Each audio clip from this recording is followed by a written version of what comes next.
और श्री दिशा भक्ति news channel द्वारा आयोजित सनातन संवाद कार्यक्रम का आयोजन रविंद्र भवन में किया गया। कार्यक्रम में प्रसिद्ध कथावाचक पंडित प्रदीप मिश्रा मुख्य अतिथि के रूप में शामिल हुए। इस दौरान उन्होंने राम मंदिर चोरी की घटना और देश भर में सामने आ रहे कथित लव जिहाद के मामलों पर अपनी प्रतिक्रिया दी। राम मंदिर में हुई चोरी पर उन्होंने कहा कि राम मंदिर की चोरी पर ही बवाल क्यों मचाया जा रहा है। इससे पहले देश के कई मंदिरों में चोरियां हुई, तब इस तरह का शोर क्यों नहीं मचा। राम मंदिर में चोरी हुई तो भगवान राम ही न्याय करेंगे। राम ने ही अपराधियों को पकड़वाया है और वही उन्हें सजा भी दिलाएंगे। कार्यक्रम के दौरान उन्होंने देश भर में से सामने आ रहे कथित लव जिहाद के मामलों पर भी अपनी बात रखते हुए कहा कि समाज को जागरूक रहने और सनातन संस्कृति एवं पारिवारिक मूल्यों की रक्षा के लिए सजग रहने की आवश्यकता है।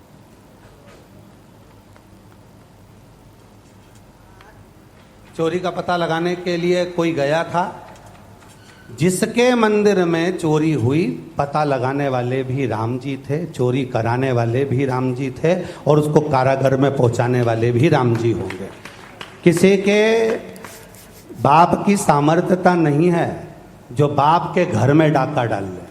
कहते हैं जिस घर में माँ बाप बैठे रहते हैं तो बच्चे स्वतंत्र होकर गोवा घूमते रहते हैं, और जिस दिन माँ बाप चले जाते हैं उस दिन बेटे को भी चौकीदार छोड़कर जाना पड़ता है। जब स्वयं राम बैठे हैं तो उसके घर में अगर चोरी हुई है, और अगर आप कर हमको तो मालूम नहीं, हम तो देखने गए भी नहीं, और हम पूर्ण तरह से भरोसा रखते हैं अगर कुछ गया भी होगा तो इससे पहले जो सौराष्ट्र की भूमि में सोमनाथ में गया था उसका बवाल आज तक क्यों नहीं मचा।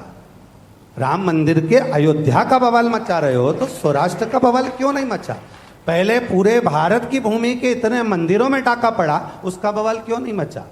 आज क्यों मच रहा है? क्योंकि सहन नहीं हो रहा हमारा भगवा ध्वज, सहन नहीं हो रहा हमारा सनातन का ध्वज, सहन नहीं हो रहा मेरे राष्ट्र का ध्वज, इसलिए लोग बवाल मचा कर रखे हैं।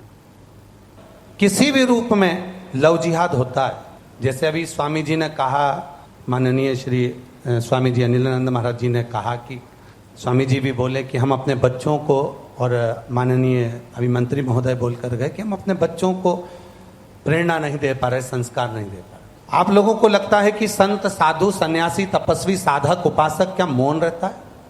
कभी नहीं। वो अपने जितने भी अनुयायी हैं जो जुड़े हुए रहते हैं उनको नीचे से प्रेरणा देता है और प्रेरणा देकर कहता है कि तुम जाकर सामने खड़े होकर उस बेटी के लिए सहायता करो और लव जिहाद के प्रति युद्ध लड़ो, लड़ाई लड़ो, हम तुम्हारे साथ में पल पल खड़े हुए। 7 से 8 लाख लोग कथा के पंडाल में रहते हैं और उसी मंच के माध्यम से बेटियों को खड़ा करवाकर संकल्प दिलाया जाता है कि तुम्हारे माता पिता जहां शादी कराएं वहां तुम्हें शादी करना है, और जरा सी चाउमीन या गाड़ी के चक्कर में अपनी जिंदगी खराब नहीं करना है।